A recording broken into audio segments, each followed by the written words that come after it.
Olá, seja bem-vindo, seja bem-vinda à live de número 113.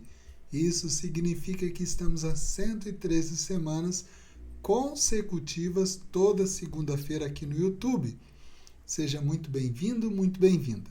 Nessa live eu não estou ao vivo com você, porque no momento da live eu estarei ministrando um treinamento de jogos, aprendizagem baseada em jogos. Inclusive vou entrar na live também para dar um olá para vocês. E o tema de hoje é extremamente relevante, que são tendências para o futuro. Isso mesmo, as principais competências que as empresas irão precisar desenvolver nos próximos anos. Isso nos afeta diretamente. Nós, enquanto facilitadores, facilitadoras, treinadores e treinadoras, nós precisamos conhecer para estarmos preparados para desenvolver. Iremos perceber ao longo da live que não tem muita novidade não, que nós já sabemos ou já conhecemos essas competências porque elas já são necessárias hoje. Mas com esse estudo que foi projetado até 2030, mostra que elas serão ainda mais relevantes.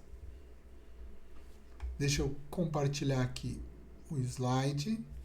Então, tendências para o futuro. As principais competências que as empresas irão desenvolver nos próximos anos. E elas estão relacionadas às habilidades interpessoais. Então, um principal ponto, nós temos aqui as soft skills, temos aqui as habilidades técnicas, né? E aqui também atributos pessoais. Mas nós vamos focar muito nessas habilidades interpessoais e atributos pessoais, que serão necessários, fundamentais para o sucesso das empresas nos próximos anos. Segundo esse estudo, 10 das 16 competências que estão identificadas pelo Fórum Econômico Mundial são competências não técnicas. Então, das 16, 10 são soft skills ou competências interpessoais. Competências interpessoais. Aqui está a fonte do estudo. Deloitte Access Economics.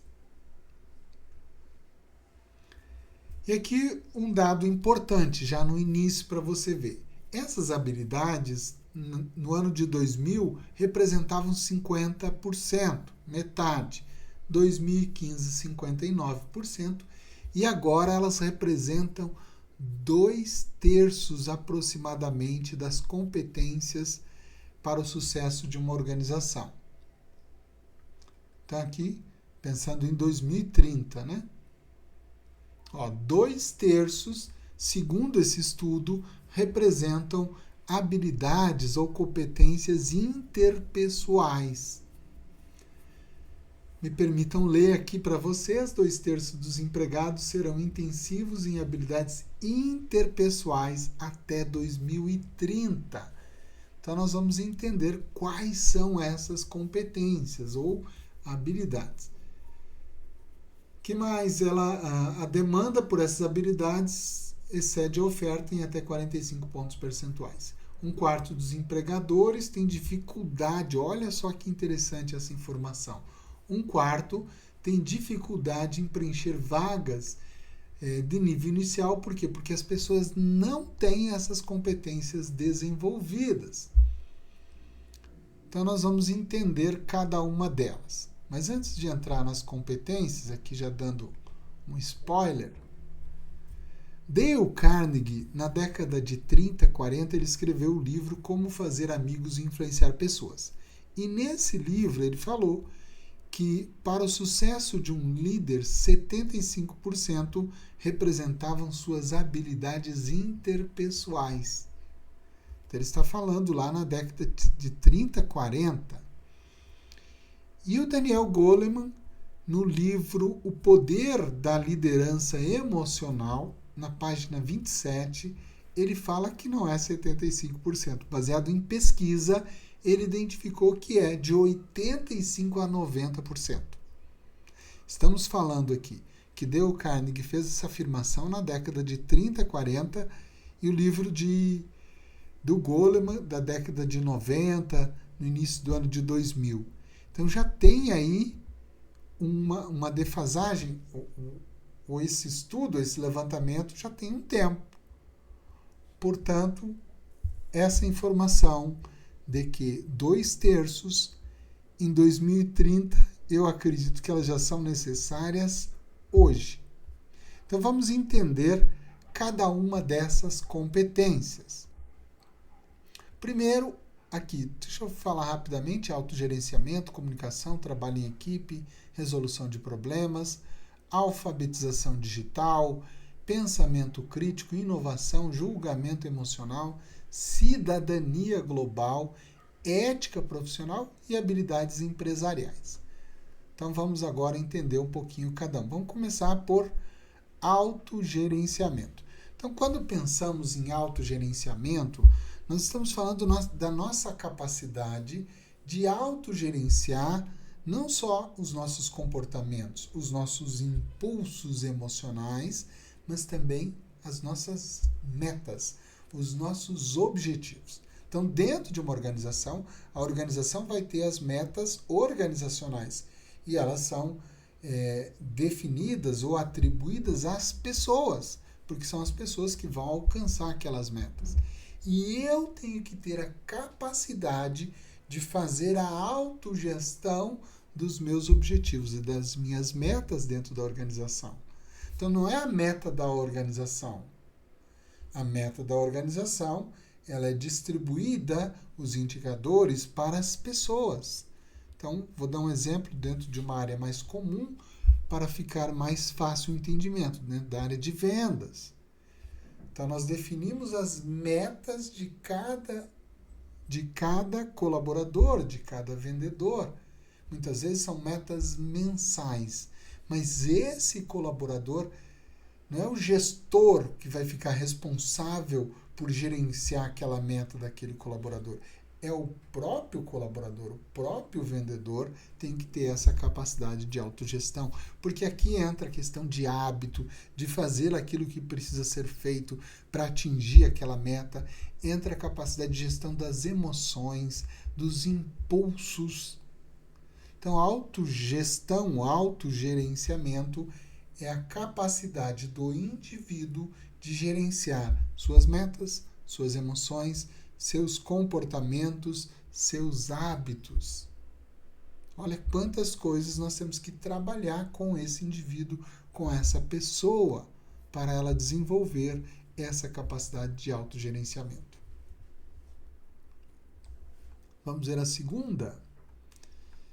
Comunicação. E aqui, quando falo em comunicação, nós temos uma amplitude nessa competência. Por quê? Nós estamos aqui falando de comunicação, falar com clareza, ao dar orientações, ao passar informações, ao treinar outras pessoas, ao atender um cliente, ao dar um feedback, ao delegar. Então, clareza na comunicação. Muitos problemas organizacionais são problemas de comunicação, por ruído, por falta de entendimento, falta de clareza. Então, aqui a capacidade de comunicar com clareza. Mas não é só isso, eu tenho que ainda ser objetivo. Então, e aqui a objetividade, o grande desafio está entre ser prolixo, falar demais, e ser objetivo demais, falar uma quantidade de informações que não é suficiente para outra pessoa entender. Então, buscar esse equilíbrio neste equilíbrio está a objetividade. Eu tenho que falar suficiente para que a pessoa entenda. Então, em alguns momentos, eu preciso descrever um pouco mais aquilo que eu estou passando, informando para a pessoa. E a comunicação só acontece quando há entendimento da outra parte. Então não basta eu falar com clareza se a outra pessoa não entendeu. Eu preciso checar, verificar. E checar não é perguntar se a pessoa entendeu. A checagem tem duas estratégias que eu posso utilizar. Uma delas é pedir para a pessoa resumir com as palavras delas para ver se eu consegui ser claro. Então me ajude a checar se eu consegui ser claro naquilo que eu estou passando. Resuma com as suas palavras o que você entendeu. E a outra é eu fazer perguntas sobre aquilo que eu acabei de falar para checar o entendimento. Além de falar com clareza, falar com objetividade, nós temos o escutar para compreender. Não é esperar para falar. Não é escutar seletivamente. É escutar verdadeiramente. Alguns chamam de escutativa, mas eu entendo que é mais profundo que a escutativa. Porque na escutativa, em alguns momentos, eu estou interrompendo a outra pessoa, fazendo perguntas. E tudo bem. Mas aqui o escutar para entender o meu propósito principal é compreender o outro. Então eu preciso escutar e sim fazer checagens daquilo que a pessoa está falando. Saber fazer perguntas. Hoje nós estamos vendo, e cada vez mais, imagine em 2030, inteligência artificial funcionando a todo vapor. E a capacidade de alimentar a inteligência artificial para você obter informações é fundamental. E isso é a sua capacidade de fazer pergunta. Mas não só com ela. Dentro do processo de comunicação, a habilidade de fazer perguntas para ajudar o outro a refletir, para ajudar no processo de aprendizagem, para buscar informações. Então, são competências. Deixa eu desativar aqui, senão vai tocar novamente. Então, a capacidade de fazer perguntas é fundamental. Então, eu estava procurando aqui, mas eu lancei um livro sobre capacidade de fazer perguntas. É o livro Questione, está na Amazon. Então, ali eu abordo diversos aspectos desta competência fundamental de comunicação, que é a sua habilidade de fazer perguntas. Além disso, comunicar assertivamente. E você vai perceber que as pessoas não sabem comunicar assertivamente, não sabem nem o que significa comunicar assertivamente. Assertivamente com 2 S's e não com C, até porque não existe a expressão assertivo com C. Mas muitas pessoas usam, empregam esse termo de forma equivocada. Na internet, então, você vê inclusive gurus utilizando essa expressão de forma inadequada. Comunicar assertivamente, assertivo vem do radical acero, que significa afirmar. Afirmar o seu ponto de vista sem desrespeitar a outra pessoa. Então, ser assertivo ao dar feedback, ao confrontar outra pessoa, mas sem ser grosseiro ou grosseira, sem desrespeitar a outra pessoa. E aqui, dar e receber feedback, só que não é suficiente dar e receber. Tem um terceiro nível, que é a sua capacidade de buscar feedback. Tudo isso dentro da comunicação. Então, dar feedback, feedback assertivo, feedback claro, feedback objetivo, focado em comportamentos, que descreva o comportamento inadequado, busque soluções, receber feedback, ter a humildade, não trazer para o lado pessoal, mas mais que isso, você desenvolver nas pessoas, dentro das organizações, a capacidade dela ir atrás e buscar o feedback. E aí buscar feedback não é buscar os elogios. Quais os elogios que você tem para mim? Não, não é isso. É entender e pedir para a pessoa analisar qual é o meu ponto cego, o que eu não estou percebendo, o que eu não estou fazendo bem, onde eu posso melhorar, o que eu posso fazer melhor ainda, onde eu estou falhando. E o que eu posso fazer para evitar essa falha? Então, a capacidade de buscar o feedback. E aí vamos para a terceira habilidade na sequência aqui, não necessariamente esta ordem de prioridade, que é o trabalho em equipe, trabalhar com pessoas. E aqui eu gosto do Patrick Lencioni, Os 5 Desafios das Equipes, a fábula que ele escreveu, onde ele aborda lá 5 comportamentos fundamentais para trabalhar em equipe. E tem um outro livro que ele escreveu, que são sobre 3 virtudes para trabalhar em equipe. Eu vou abordar tudo isso agora. Então, 5 desafios. O primeiro está relacionado à confiança. Se as pessoas da equipe confiam umas nas outras. Então, é fundamental trabalhar esse aspecto que é a confiança entre as pessoas. E não basta fazer aquelas atividades que a gente vê, né? Você sobe na cadeira, se joga para trás e a equipe vai parar. Não é suficiente isso.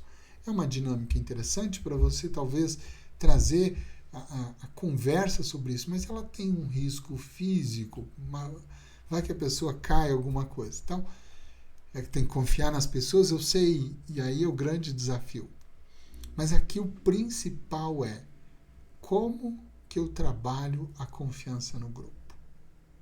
E o principal aspecto aqui é trabalhar a vulnerabilidade. As pessoas estarem dispostas a se abrir e falar sobre elas nesse contexto. Criar um ambiente de confiança. Portanto, enquanto líder, nós temos muitas vezes que trabalhar a liderança. O líder tem que ser confiável. Mais do que confiar na equipe, ele tem que ser confiável. E além de ser confiável, ele precisa também confiar na equipe. Então, um atributo extremamente desafiante para desenvolver, mas extremamente relevante, extremamente importante. Então, as pessoas confiam uma nas outras? Essa é a pergunta que nós vamos responder e que nós vamos desenvolver dentro daquela equipe. Outras pessoas se envolvem em conflito de ideias sem qualquer censura. Então, quando eu posso apresentar uma opinião divergente, uma ideia divergente, e eu estou discutindo, eu estou em conflito de ideias e não de ego, de quem é melhor, de quem é mais bonito, quem é mais inteligente. Não, nós estamos conflitando perspectivas muitas vezes sobre o mesmo ponto de vista. Eu estou trazendo argumentos, ideias, fundamentos sobre aquilo. Então não é briga de quinta série, birra, pelo contrário, nós estamos ali trabalhando junto, onde tem atrito, tem faísca, gerar essa faísca, mas no sentido de trabalhar as ideias das pessoas para que se busque uma melhor solução. E também não é o líder dizer, ok, discutiram, pronto, agora a minha ideia que prevalece. Muitas vezes a ideia dele não é a melhor, muitas vezes a ideia da equipe, que a equipe está trazendo, pode ser melhor e precisa ter a humildade. Para isso, já vou falar sobre a humildade. Depois, com relação ao comprometimento das pessoas, o engajamento das pessoas. E aí, ele se compromete com as decisões e planos de ação. Então, eu tenho conflito, discutimos muito, mas tomamos a decisão. No momento que tomou a decisão, agora não. As minhas ideias eu deixo por terra e agora eu vou me comprometer com aquilo. Não é para fazer e lá no final, se der errado, viu? Eu disse, eu tinha apresentado uma forma diferente. Não é isso. Aqui decidimos, mesmo tendo sido uma ideia contrária à minha, a partir de agora essa ideia é minha. Eu vou defendê-la, eu vou me comprometer para implementar. Esse é um grande desafio para trabalhar nas equipes, mas extremamente relevante. E aqui gera oportunidade para nós que trabalhamos com desenvolvimento de pessoas. Chamar as pessoas à responsabilidade quando algo não sai de acordo com os planos. Então, a capacidade aqui de dar feedback, de chamar a atenção das pessoas. A pessoa fez algo que não está adequado, que não está conforme combinado, eu vou, ao invés de levar para o líder, o fulano não está fazendo. Eu, como colega, vou até a pessoa e vou conversar com ela. Vou buscar entender aquela pessoa, orientação, feedback, mas não esperar que o líder faça isso. Entre a equipe, a capacidade da equipe, dos membros da equipe fazerem isso. E o último, se eles se comprometem com os resultados, porque no final das contas o que a organização quer é alcançar resultados, seja ela pública ou privada. Então as pessoas têm que estar comprometidas não só com o meio, mas principalmente com o fim, com o resultado que vai alcançar. O foco no resultado. Então são cinco desafios das equipes, e aí nós temos 3 virtudes, segundo o mesmo autor. 3 virtudes para trabalhar em equipe. A primeira delas é a humildade. A segunda, a ambição, eu já vou explicar porque pode ter uma conotação negativa. E a terceira, inteligência interpessoal, que a gente está falando de competências interpessoais, que vai um pouco mais do que a inteligência interpessoal. Então, primeiro, com relação à humildade. Então, aqui não é o foco de ego, briga de ego, deixar o ego de lado. A capacidade de aceitar a opinião das outras pessoas. E aqui é a visão de aprendiz, olhar para trás e ver, poxa, eu aprendi muito, eu conheço muito, mas olhar para frente e perceber que tem muito a aprender.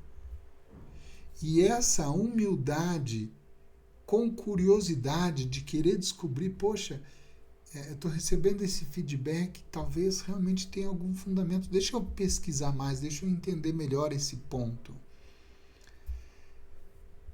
Então, reconhecer os comportamentos positivos do outro, reconhecer e bater palma pelo sucesso dos outros também. Porque às vezes o ego não nos permite ou nos impede de fazer isso, de querer reconhecer. Então, trabalhar esse aspecto da humildade. O outro é a ambição, mas não é a ambição de querer mais a ganância. Aqui é a ambição em querer aprender mais, em querer ajudar mais, perceber que tem coisas para fazer e ir atrás, uma capacidade de iniciativa. Então, qual é o próximo passo? O que eu tenho que fazer logo em seguida? É essa ambição de querer aprender mais, de querer fazer mais, de querer entregar melhor, de querer entregar conjuntamente com a equipe. E o terceiro aspecto, dentro dessas 3 virtudes da equipe, é a inteligência interpessoal. Bom senso nas relações, a capacidade de inteligência social, capacidade de gerar relacionamentos, de manter relacionamentos, capacidade de empatia, capacidade de escutar, de comunicar. Então, entra muito aqui a inteligência social.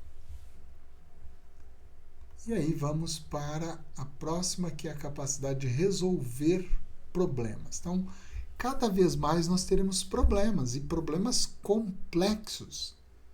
E eu preciso ser um resolvedor de problemas.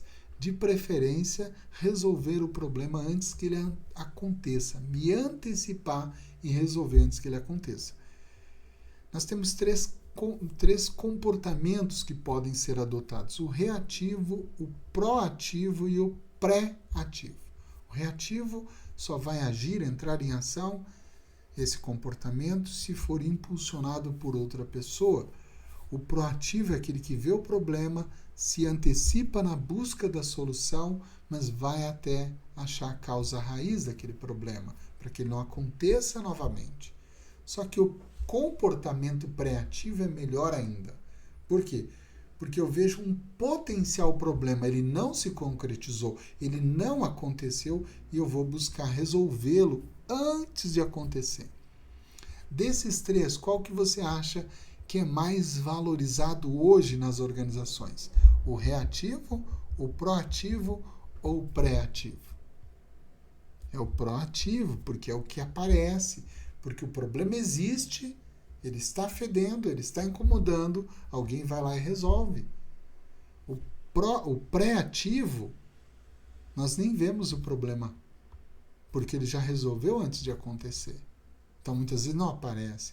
Por isso que nós temos que trabalhar com os líderes para que eles percebam esses comportamentos, que eles orientem a equipe de quando resolverem algo antes que aconteça, que informem para que a liderança possa reconhecer, identificar e valorizar esse tipo de atitude, esse tipo de comportamento.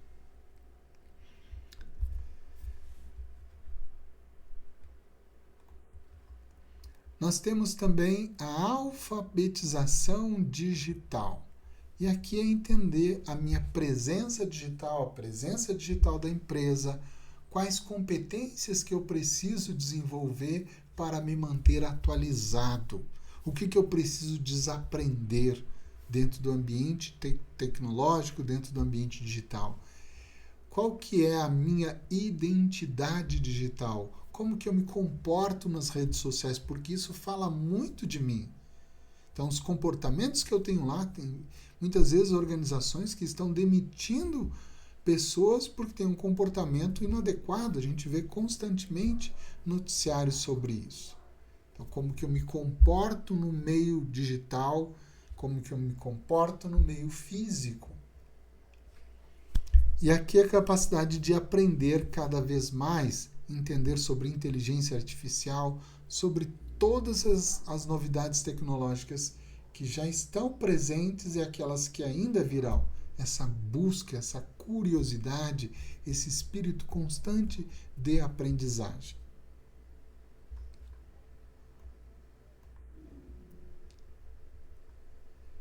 Pensamento crítico. Pensamento crítico. E aqui nós temos a capacidade de analisar friamente as situações por diversos ângulos, buscar informações para que eu possa tomar uma decisão ou orientar sobre isso ou refletir sobre uma opinião, um pensamento que eu tenho. O Adam Grant, me parece que é ele faz um exercício, ele sugere um exercício. Ele busca coisas que ele tem um pensamento, uma convicção, uma crença muito forte.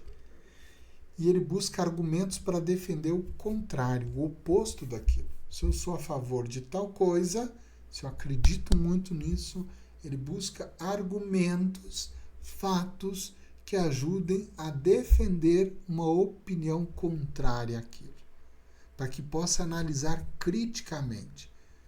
Porque aqui nós temos muitas vezes presente o viés da confirmação, que é a tendência minha e sua de buscar informações que estejam relacionadas ao que eu acredito, para reforçar aquilo que eu já acredito. E o pensamento crítico é justamente para quebrar o viés da confirmação. Que eu busque informações que são contrárias à minha forma de pensar, muitas vezes até contrário aos meus valores, para eu entender, não estou dizendo que eu vou adotar aquilo, mas a capacidade de compreender todos os pontos de vista sobre aquela situação, sobre aquele tema. Evitar tomar decisões ou chegar a conclusões precipitadas sobre um determinado assunto. Nós temos uma ferramenta chamada escada da inferência, onde eu seleciono alguns dados, baseado nesses dados eu vou tomando decisões e chego a uma conclusão. Só que esses dados são parciais, eles não são totais, eu não tenho a informação completa. E às vezes eu defendo aquilo como verdade absoluta e é uma verdade parcial, porque foi baseada em dados parciais. Então, o pensamento crítico é essa análise de tudo isso. E depois nós vamos para a inovação. E cada vez mais nós temos que ter a capacidade de inovar. Inovar em comportamentos, inovar em processos, em tecnologia, mas é uma forma de pensar inovadora. Porque há uma tendência minha e sua em nos acomodarmos, nos acostumarmos com algo. E a expressão em time que está ganhando não se mexe. Na verdade, esse time que está ganhando se mexe, porque senão ele pode perder logo à frente. Então, eu tenho que me antecipar, buscar o que tem de novo no mercado. Quais são as tendências? E aqui entra a tríade imaginação, criatividade para a inovação. Então, a imaginação é o insumo da criatividade, capacidade imaginativa. E aí o pensamento crítico, a humildade, tudo isso entra. Depois vem a criatividade, nós somos criativos. Eu gosto muito de trabalhar com as pessoas diversas atividades para mostrar que elas são criativas. porque muitas têm um bloqueio, dizendo, eu não sou criativo, eu não sou criativa. E o nosso papel como treinadores, treinadoras, facilitadores, é ativar essa capacidade que está na pessoa. Então, imaginação, criatividade, que são... Então, a imaginação é insumo da criatividade e a criatividade é insumo da inovação. E a inovação é colocar em prática a ideia e gerar valor novo para a organização. Então, inovar não é mudar um quadro de lugar, isso é uma mudança. Mas não necessariamente aquilo é uma inovação. Tem que gerar dinheiro novo, valor novo para a organização.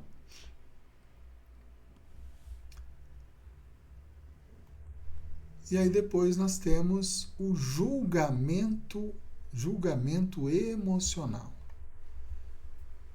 Tem um autor, deixa eu só lembrar o nome dele, Antônio Damasio, é um neurocientista português, que ele estudou o impacto das emoções nas decisões. Então, como que as decisões impactam, como as decisões são impactadas pelas emoções. Então, elas são tomadas emocionalmente, muitas vezes justificadas racionalmente.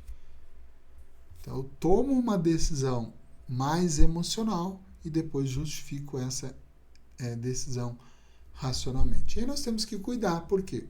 Porque qual é a emoção que está sendo levada em conta naquela decisão? É a raiva? É o ego? É a inveja? Qual a emoção? É o orgulho? É orgulho no sentido positivo, porque ele tem o pejorativo? Tem um estudo do Paul McNutt, ou algo parecido, da Universidade Estadual de Ohio, que ele diz que 50%, está no livro Fator Ego, 50% das decisões do estudo que ele fez fracassaram por conta do ego. 50%, metade das decisões fracassaram por conta do ego. Então, a emoção entrando na decisão, mas tornando aquela decisão ruim. Muitas decisões tomadas por orgulho, na perspectiva negativa, na conotação negativa dessa palavra também, por inveja, uma série de decisões equivocadas. E tem aspectos interessantes, por quê? Porque o nosso estado fisiológico ele vai influenciar na decisão. Tem estudos que comprovam que a pessoa com fome ela tende a tomar decisões mais rigorosas, faltando glicose no seu sangue. Portanto, a importância de estudar, de entender como que as emoções estão afetando o meu julgamento. Segundo Daniel Kahneman, que faleceu recentemente, ele escreveu o livro Rápido e Devagar. Ele fala que o nosso cérebro é uma máquina de julgar. É uma máquina de julgar. Nós julgamos o tempo todo. Então, nós temos que ajudar essas pessoas a ter autocontrole, autogestão emocional. Ou gestão emocional no momento de tomar decisões, de fazer julgamento. Aqui entra a inteligência emocional, aspectos da inteligência emocional para trabalhar com as pessoas. Temos ainda a cidadania global, a capacidade de perceber que eu não vivo num mundo isolado aqui em Brasília, que eu vivo Brasília está dentro de um contexto de Brasil, e Brasil está dentro de um contexto de América, e América dentro de um contexto mundial. Então nós temos que entender que as nossas ações, elas hoje não impactam apenas o nosso estado. Nós, por exemplo, analisando a calamidade que aconteceu no meu estado, eu sou gaúcho, lá no Rio Grande do Sul, uma comoção mundial. Então, pessoas que têm essa capacidade de cidadania global se mobilizando para ajudar um estado de uma federação brasileira. Isso é essa capacidade de cidadania global. Perceber que eu estou dentro de algo maior do que o meu umbigo, do que a minha cidade, do que o meu bairro, do que o meu contexto, ajudar as pessoas a terem essa percepção de cidadãos que estão conectados com o mundo. Então, os meus comportamentos éticos, os meus comportamentos ambientais, econômicos impactam o mundo todo e não apenas o ambiente que estamos. Isso foi muito comprovado com a pandemia que nós vivemos em 2020, 2021, 2022 e algum pedaço de 2023. Então, nós estamos conectados com o mundo. Por exemplo, essa live ela pode ser assistida por pessoas que falem o idioma português, que compreendam ou que coloquem a tradução para poder compreender. Isso pode ser alcançado no mundo todo. Outro aspecto que também está relacionado é a nossa ética profissional. Então aqui tem uma parábola que eu gosto muito, que conta a história de um pai e de um filho que foram pescar. E eles estavam pescando e o filho então pegou um peixe gigantesco, muito grande. E aí o pai olhou no relógio, eram 22 horas, e disse: olha, filho, 22 horas, esse peixe você vai ter que jogar no rio de novo, porque somente a partir da meia-noite é que a pesca desse tipo de peixe está liberada. Então você tem que jogar no rio. E o menino olhou para o pai: mas pai, são 22 horas, é quase meia-noite, não tem ninguém aqui. E então, qual o problema da gente levar esse peixe? Nunca mais eu vou conseguir pegar um peixe igual. E o pai olhou para o menino e disse: olha, tem que devolver. E o menino, com uma tristeza profunda, então jogou aquele peixe de novo no rio e eles foram embora. E ao longo da vida, esse menino se tornou um homem, se tornou um profissional, e aí foi que ele percebeu a grande lição que ele aprendeu com o pai dele naquele dia. Porque aquele peixe voltou em muitas outras situações que ele teve que tomar a mesma decisão de devolver o peixe à água. Então ali estava sendo ativado nesse menino a sua ética profissional. Então não é como eu me comporto quando estão me vendo, mas como eu me comporto quando ninguém está me vendo. Não adianta, eu conversando com um amigo, o Steiner, o Carl Steiner, deu um exemplo. Não existe uma boa pessoa que trata mal um garçom. Se ele tratou mal uma outra pessoa, um outro ser humano, não é uma boa pessoa. Então, como que eu me comporto com outras pessoas? Com pessoas que estão em situações, em momentos diferentes do meu. Como que eu me comporto com essas pessoas que são diferentes de mim?